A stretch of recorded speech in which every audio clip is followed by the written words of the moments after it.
Hello, good morning everyone. Again, Callings here, nagbabalik. Eto, ako ay babiyahe pa uwi ng Bulacan. So yeah. Kamusta naman ang lahat?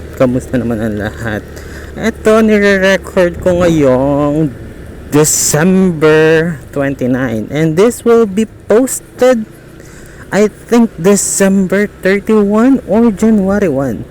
And yeah, guys, baka hindi ako makapag-post for this past few days sa January. Yeah, I'll be having a time off with my family. Nandun kami ngayon. So yeah, ano nga ba ang topic naman natin for today? Ano lang to? Quick podcast lang for me, I guess. Short lang to. Short na naman, pero yung short mo, hindi ganun ka-short. 30 minutes, hayop ka. So, ayun. Ano nga ba ang ating topic for today? Hindi ko rin alam. Ano lang to, mostly rambling about myself again. O, diba? Ganon, may rambling about myself. Oh my God. Ngayon, ano nga ba ang ating maiisip na topic? Siguro pet peeves sa pagmamaneho. I think. So, yan. Isa sa mga biggest pet peeves ko habang nagde-drive is yung mga katulad kong motorcycle driver na makasingit lang. Oh my God, it really takes the chart off. Kasi guys, alam nyo ba, kung makasingit ka, alam mo yun, kapag nagda-drive ka tapos sila, tabing-tabi sila talaga sa'yo, tapos oh my God, muntikan pa ako doon, guys. Tapos ayan, disclaimer lang to, guys, huwag nyong gagawin tong ginagawa ko. Dapat pag nagda-drive, focus ka lang sa pagmamaneho, hindi ganito. So yeah, guys, huwag niyong gagawin to, and this is a very very dangerous thing to do. So yeah, guys, always be safe and always focus sa daan. Ako, hindi ako sanay sa ganito na format. Ano lang, madalas ko rin namang kinakausap sarili ko habang nagmamaneho. Why not do it habang nagmamaneho right now? Pero yun, wag nyo gagawin. Just focus sa pagdadrive kasi mahirap na maaksidente, lalo na ngayon magbabagong taon. So yeah, yun lang, sobrang pet peeve ko lang yung mga motor na sobrang dikit sa'yo pag nagdadrive ka, tapos biglang ang ang implemented speed sa Commonwealth area and every places is around 60 kilometers lang dapat. 60 km, and more than that, it's very freaking illegal. So ayun. And guys, wag nyo nga habulin yung yellow light, ha? Wag nyo habulin yung yellow light. Hindi worth it yan na mahuli ka. Ang sinasabi ng yellow light is you need to stop. Hindi yung hahabulin mo, basta iaharurot mo pa. Yan din, pet peeve ko yan sa mga nagmamotor. Tapos, hindi pa nag-green. Grabe guys, grabe. Hindi pa nag-green. Ganun na agad sila. Tatakbo na agad yan. Kahit mga 2-3 seconds. Diba? So, ayun. Sobrang close lang kapag yung mga nagdadrive ng motor. Sobrang close kapag nagdadrive ka rin. Oh my God! Sobrang sinisiksik ka. Tapos minsan, yung iba, alam mo yung mga tambucho na malalakas. I don't like it. Gusto ko ito yung motor ko, tahimik. Nakatawa lang, tahimik siya. Unlike yung sa mga motor na kala mo talaga big bike, nagpapa-big bike lang. So ayun, sobrang pet peeve ko talaga yun. Yung malalakas din na tambucho. Big bike is forgiven kasi kailangan nila yon. And yun talaga yung tunog ng motor nila. Yung iba talaga nagpapamodify lang na. So yeah, I don't like it. So ano pa ba ang natin? Ayan, grabe. Meron kang makikita minsan mga hindi nag-helmet. And nakakasuya yung mga ganun. Tapos, eto pa guys, eto pa yung mga hindi marunong gumamit ng signal or turn lights. Kasi, sorry. Kasi, paano mo, ano yun, manghuhula ka kung saan pupunta yung motor o yung kotse. Everyone na nagde-drive, use your fucking turn signal. Sorry guys for the language, ha. Sorry for that, pero talaga, it really takes off. My pet fucking peeve. Use your turn signals. It's there for a reason. So yun lang guys. Huwag nyong sayangin yung binayad nyo para dyan. Tapos yung iba nagpapaganda pa ng mga turn signals nila, kino-customize, hindi naman ginagamit. Sorry ulit sa language. I'm just passionate of this kind of things.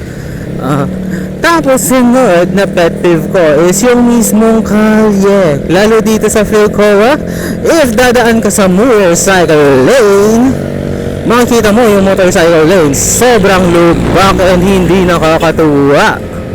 Hindi siya nakakatuwa guys, hindi siya nakakatuwa. Ayun pala guys, wala ata itong magiging background music kasi phone ang gamit ko. Ayan, maalog diba? Phone ang gamit ko sa pagre-record. Tatry kong lagyan ng BGM pag nag-e-edit na ako. Hindi ako marunong mag-edit, so forgive me on that thing too.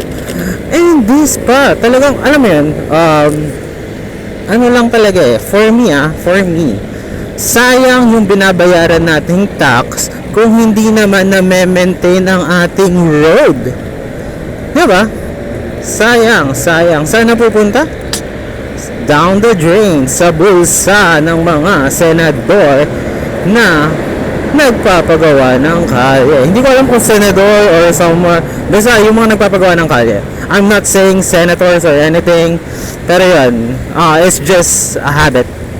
So yeah, yun lang. Then, alam niyo yun, yung kakagawa lang nung isang kalye, didikdikin ulit nila, tatadtarin nila ulit, and then, ano mangyayari? Traffic, sira na naman ang kalye. So, ano pa ba ang aking pet peeve? Based sa aking mga nakita, alam niyo yung mga kung paano nagpapatakbo ang Singapore sa kanilang transport system. Having a car is a privilege. It's a luxury. It's not something you need to have. That's why they implemented this na kapag bibili ka ng kotse, ang mahal ng kotse sa kanila. And they have this 10-year limit lang in which you can have your car for only 10 years and it needs to be disposed of. Yun ang pinakagusto ko sa kanila. Kasi dito sa Philippines, kahit 1997 pa yan or 1985, hanggat kayang tumakbo ng kotse mo sa daan, sige lang, tumakbo lang dyan, basta rehistrado. Diba? Yun yung ano nyan, yun yung sobrang nakakainis. I mean, we have a car, we have a family car na 1997 if I'm correct, and it needs to be disposed of. Hindi ko naman sinasabi, diba? Like, we have this car and it needs to be disposed of.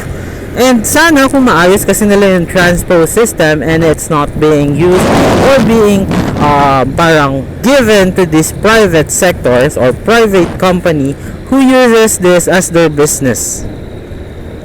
And sana ang nagmamanage is government. Kasi ang hirap ng patakbo ng ganyan. We have a fucked up system of traffic. Yung traffic system natin sobrang fucked up. So I guess this is a hot take. This is disclaimer lang. This is my own opinion. This is not an opinion of everyone. This is just only my opinion. Yun lang ang aking masasabi. So yan, yung mga jeepneys, yung mga buses, like, they have this really systematic way of transportation sa kanilang bansa.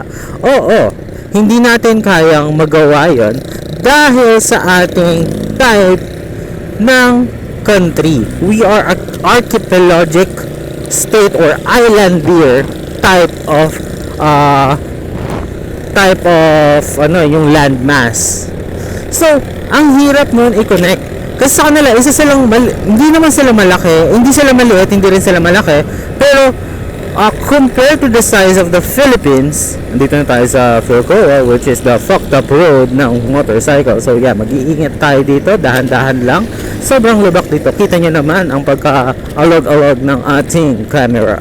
So, mas na-manage nila and mas controlled nila yung way of their transportation for the public. Lahat is interconnected with this railway system they have, which is very nice if we can do that kahit sa Luzon area, ma-implement siya sa Luzon area, then follow up to the Visayan area, and then Mindanaoan areas, diba? So, yun lang. Sa kanila interconnected, like if you ride this railway system going to this place, you have a ride for that, and then if you go to this place, they have the ride that too.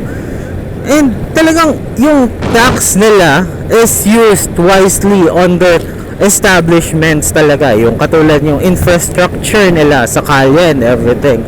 Kasi sabi nung aking jowa na nagpunta sa Singapore, ang linis ng kalye nila, and it's not katulad dito na mausok. So ayun lang, di ba? If everyone can do that, diba? Sana maayos ang ating transport system. And there's motorcycles there, yeah. Pero hindi ganito kasing rami ng nasa bansa. Kasi sobrang sobrang hindi wise sa kanila magkaroon ng vehicle. Kasi if everything is interconnected and interlocked by this train system and supported sila ng government, diba? Easy access for anyone. Na kung sabihin natin gusto mong pumunta ng hospital, go lang, mabilis lang, madali lang.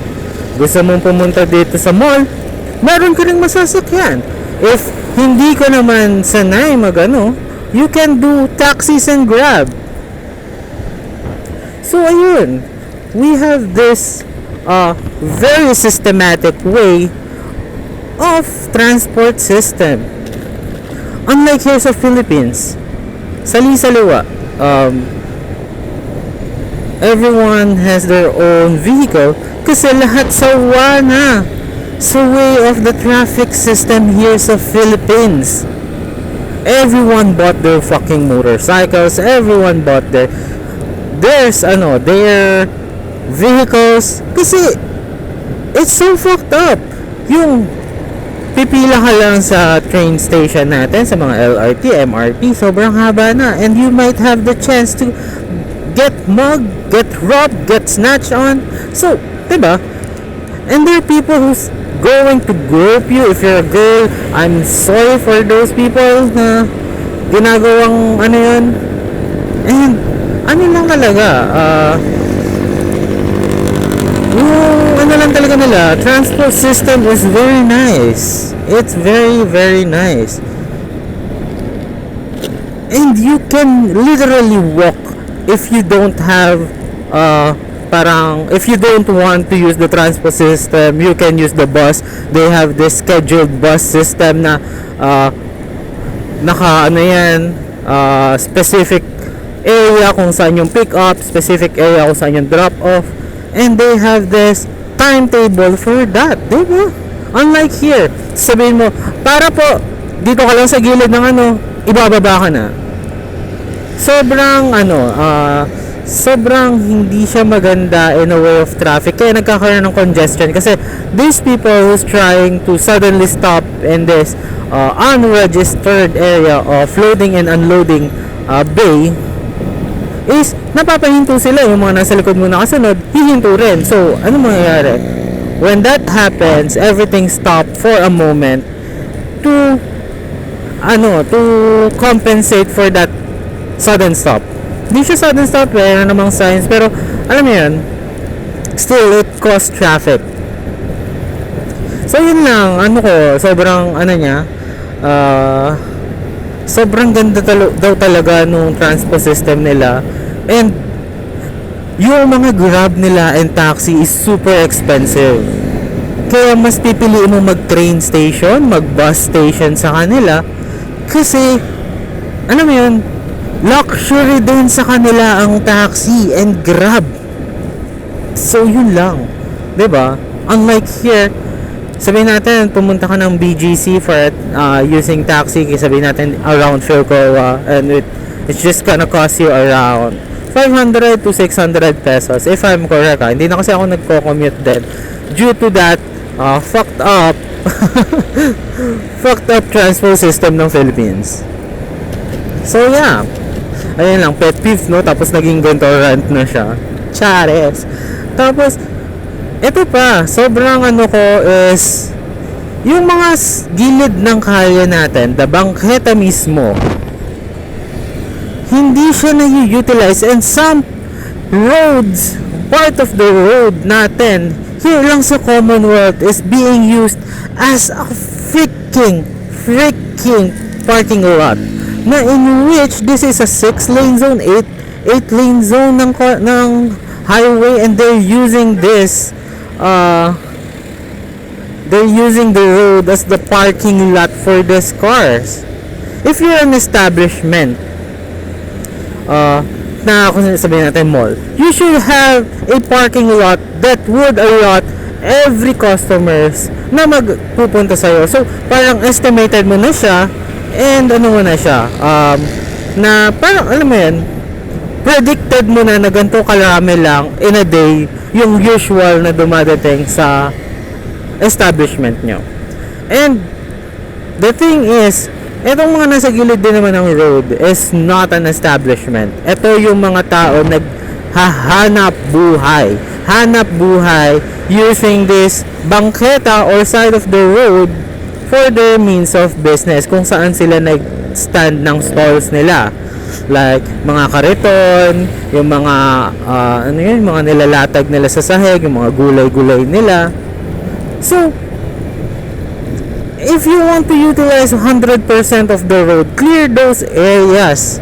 And sobrang natuwa nga ako, I saw this TikTok page of Gabriel Go, who enforces this ideology na ito yung lahat na yan, tikitan lahat na yan, kasi wala sila sa tama, and he's using his power in the right direction, in the right way. Unlike those people in the government, some of the people in the government uses this power to do corruption, to do selfish things, na yung inuuna nila is sarili nila. So yun lang, sobrang nakakainis lang din yung how people do this kind of things. So for me,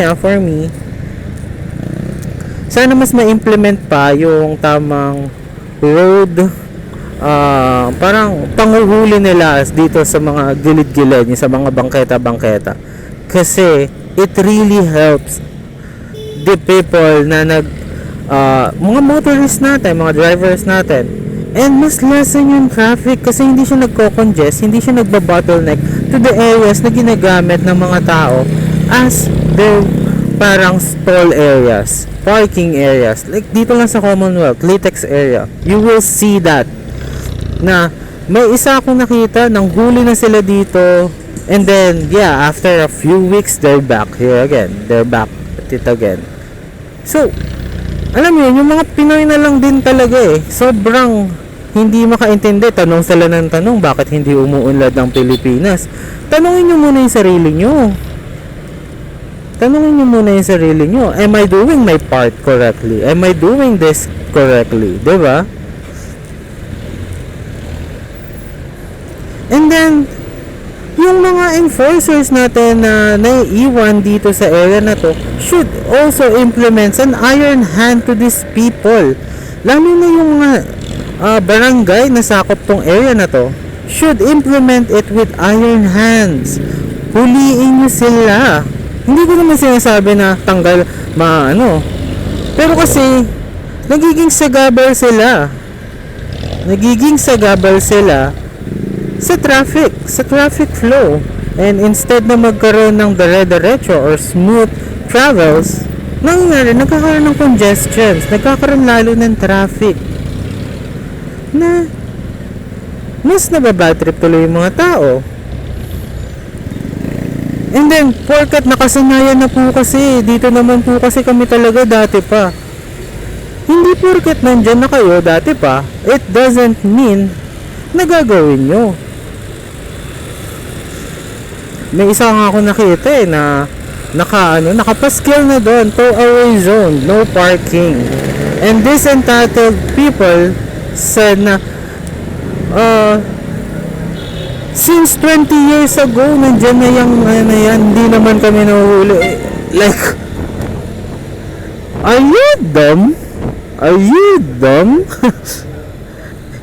That's there for a reason na sundin mo yan and you will not get in trouble. And pinagmamalaki mo pa na 20 years kang nandyan.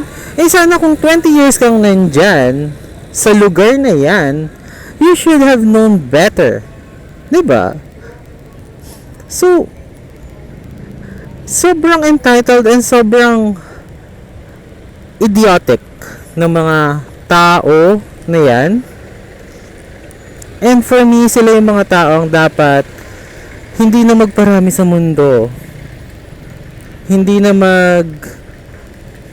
mag-anak pa. Kasi sayang talaga yung and it might cost people's lives sa mga ginagawa nila. They're not smart. Ito lang this is very congested kasi half of the road is being used as stalls for this parang marketplace dito sa Commonwealth area, Litex area, and people are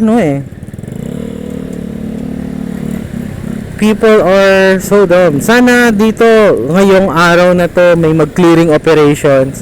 Ayan they're using half of the fucking road.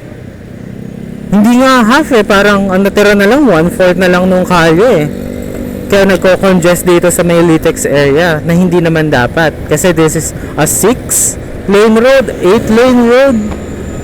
Diba? So yeah. Ayun lang. Sobrang nakaka-trigger lang siya. Na instead safe travels, hindi ka magiging safe.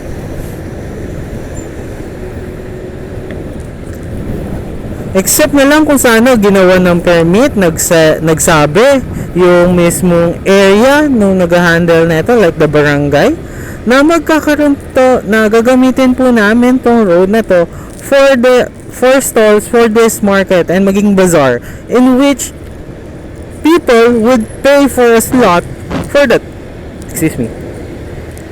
stall for these days.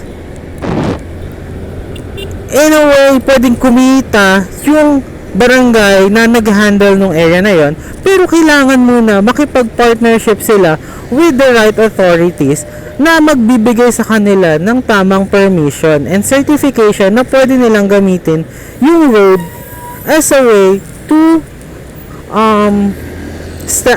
pop up these stands or stalls for their markets. Parang alam mo yung katulad sa Baguio, yung parang mga night bazaars nila doon, humihingi yun ng permiso to their barangay or to their municipality na magkakaroon sila ng bazaar in that area, in that specific area of road, and they're going to use that road and close that road to this motor vehicles or vehicles natin.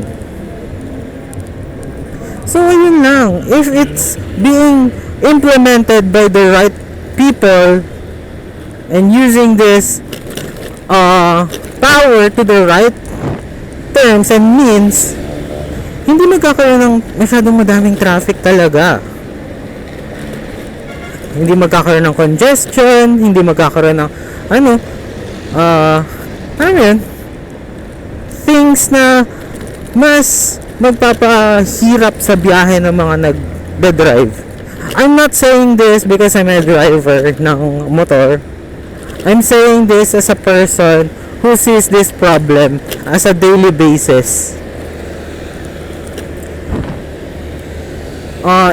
Law is not really implemented 24/7 here sa Philippines with what they're doing right now.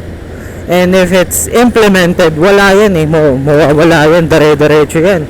Forever nang wala yung congestion dyan sa Litex. Forever nang wala yung mga vendors dyan. Kasi na-implement ng tama yung batas. Nasunod ng tama yung batas. So, yun lang. Again, disclaimer sa mga manonood nito. Kung aabot man kayo dito sa part ng video na to ulit, don't do this kind of thing. Don't drive and vlog. You need to focus 100% of your attention sa pagmamaneho kasi mahirap na. Yun lang. Ano pa ba? Yung mga ito sasabihin ko, hindi ako 100% nakasusunod dito sa to. Wearing the proper attire when riding a motorcycle. May mga times na naka-shorts ako and naka-crocs. And based sa law, enclosed yung dapat yung shoes mo and everything. And yeah, Crocs enclosed nga pero it's not suggested by the government. And you should have this thick layer of jeans or jacket para kapag kunyari mag-skid ka, masemplang ka, you have this layer of protection na parang hindi ka magkaroon ng malalang damage sa body parts mo. So yun lang. Ingat lang sa pagdadrive guys and always focus sa pagmamaneho. Dahan-dahan lang. Ang ano lang naman dyan, makakarating din naman kayo sa papupuntahan nyo kahit mabagal ka pa. 'Di ba? Huwag kang magmadali sa pagdadrive. Hindi mo kailangan yung bilis na yan if you're going to die sa aksidente, 'di ba?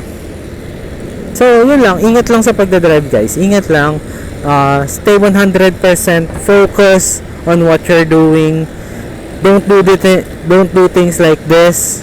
You should always focus sa pagmamaneho. Yan ang aking masasabi, ha? Tapos, yun pa. Ito pa, mga jeep na I'm not saying to phase out this jeepneys and everything. Ang problem ko lang dyan is they don't have the proper safety measures dun sa mga jeep na mga luma. Kasi they're old, rickety, and you can see their wheels. Yung mga gulong nila is pudpud na. May makikita ka mga jeep dyan.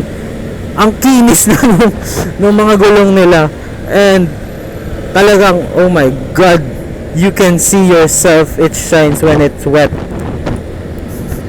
So, yun lang ang masasabi ko. Mag-ingat lang sa mga yan, sa jeep, ingat lang din dyan. Make sure na yung sasakyan mo is maayos naman and everything. Hindi mo naman siya kasi rin makikita in a sense Kasi when you're riding, more on ang focus mo is yung karatula ng jeep. Pero yun lang, for me, sana magkaroon ng update sa mga jeeps, ma-maintain ng tama yung mga jeep, maayos nila yung mga nila. Kasi they're like pilots din. You have this people na hindi mo kilala na nagtiwala sa'yo na hindi mo maaaksidente yung jeep mo yung mga bus mo, yung taxi mo, and they fully 100% na nagtiwala sila sa'yo. Kasi sumakay sila sa kotse mo, sa sasakyan mo. So yun lang. Sana ma-maintain nila ng tama yung mga jeepneys nila, mga bus nila. Currently yung mga bus nagsishift na rin sila to air-conditioned bus. Dati kasi ang dami ng mga oh my god, mga bus na hindi aircon, yung walang aircon na bus. Yan. That's the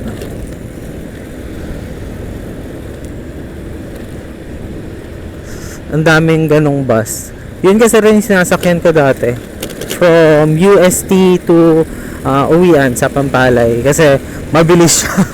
Honestly, I'm just tired that time na gusto ko na lang makauwi and everything. Yun yung sinasakyan ko. Yung mga aircon bus kasi ano sila alam mo yung mga patwitams pa sweet pa sila, dahan ang bagal nila mag-drive, tapos halos lahat ng kanto titigil sila kapag may nakita silang tao para pasakayin yung tao na yun and everything, na hindi naman pala sasakay yung tao na yun. So ayan, yun lang. So ano pa ba? Yun yung ano ko, isa ko sa mga ano. Then natutuwa nga ako kasi meron 'di bang project yung ano natin, government natin, yung mga MRT7 which connects Bulacan to the metro, in which meron din yung from ano yun, yung PTEX ba yun? Connected to Cavite, diba? Like, they're slowly implementing yung railway system natin na ayun, much ease of travel for everyone, na instead ma-lessen din yung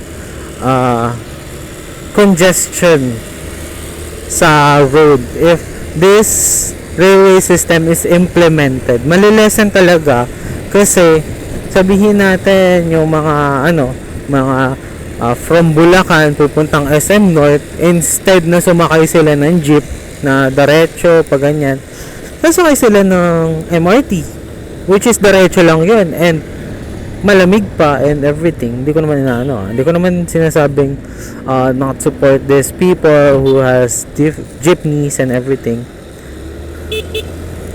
It's just that this would lessen the burden on the road for these people na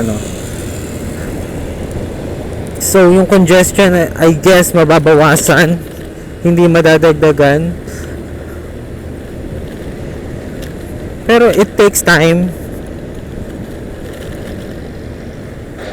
It really takes time. So yeah, yung lubak dito sa SM Fairview, I can't, guys. Hindi ko alam kung dadaan ba ako sa main road o sa likod. Siguro sa likod na lang ako, sa Sampaguita ako dadaan. Kasi medyo late na rin medyo maaga na. Pero yun. I guess sa likod na lang ako dadaan. Meron pa naman akong half tank ng motor, gas ng motor. So yeah, I think sa likod na lang ako dadaan.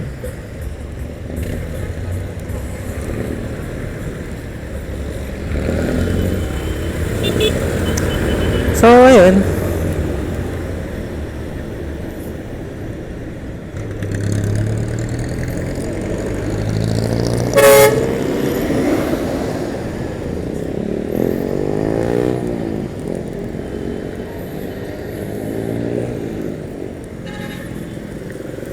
So, ayun. Sorry guys, natahimik ako kasi tumatawid ako dito sa SM Fairview area papuntang Fairview Terraces. Currently, this is the place na yung mayroon kasing parang eskinita here na tagos sa likod na ng ferry terraces, in which mas onti yung traffic if going to Bulacan.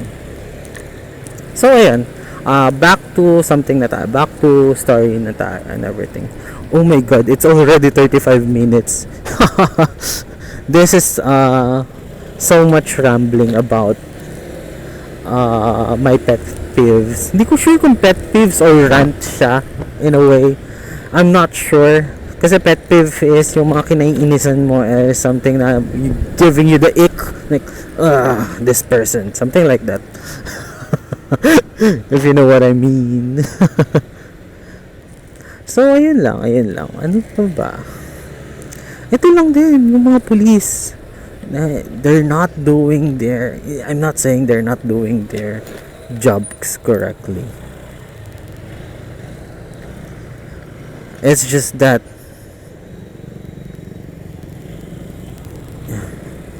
please assist people sa kalye and everything. Ina-assist naman nila. Pero please implement a very iron hands to those people who's not obeying the laws. Na hindi ko sure kasi kung police or MMDA or LTO or HPG ang nag-handle sa huli.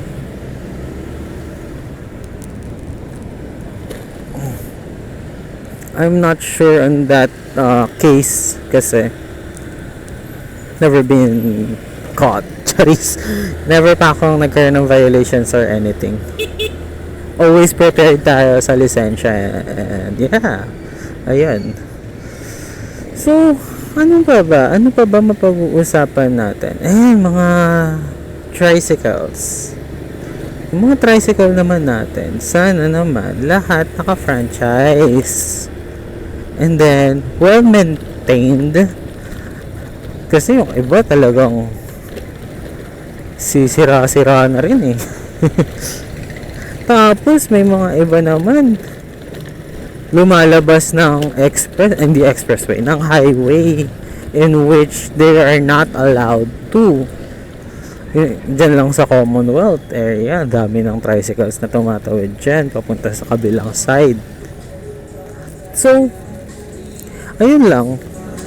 Oh, it's a fucking Sunday nga pala, no? So, yeah. Magbabayad pala akong motor. Shit. Charis. Yun lang.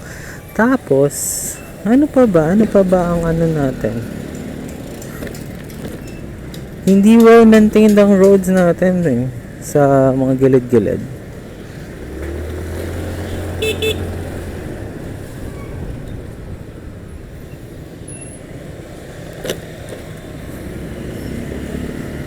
So, ayun, wala na ako sigurong maisip currently. Naghahang na and naglalag na yung utak ko, I guess.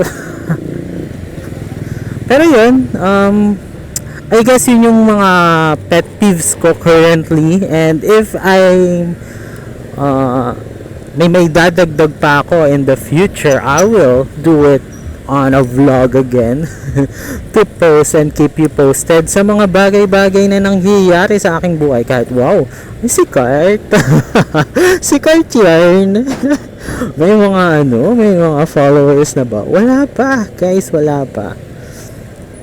So, ayan. Soon siguro. Cherries. Gusto ko yun. Gusto ko yung soon na yan. Gusto ko rin naman sumikat in a sense. Kaya ako rin ginagawa to. Hindi sa I want to do this disclaimer ko na lang din to for everyone. Gusto ko rin sumikat. Gusto ko rin makilala in a way. Hindi ako magiging motovlogger. I'm not a freaking motovlogger. Pero yun, siguro I'll try. Pag pauwi ako ng QC, mag-vlog ulit ako. Pero yan, in the meantime, ito na lang muna. I'll try to add some music here later. Natanggal yung headset ko. Sorry. Ibabalik ko pagka labas ko dito sa Eskinita, guys. Hindi ka pa siya dyan. Ayun. So, ayun na lang muna, guys. I guess That's it for me for today, and I hope to see you again next time, guys. And yeah, Callwings here, signing off. Bye guys! Ingat-ingat! Happy New Year sa inyo! Kasi baka ma-post ko to ng December 31 or January 1. Yun lang naman yan. So, Happy New Year everyone! Happy New Year! And I hope for you to have a very prosperous New Year and enjoy your day off. And stay safe everyone. Kung meron kayong mga pet peeves dyan, i-comment nyo dyan sa comment section natin sa baba. Huwag nyo kakalimutan mag-like, mag-share at mag-subscribe sa aking channel. So yan again guys, see you again next time. Bye bye. Bye guys.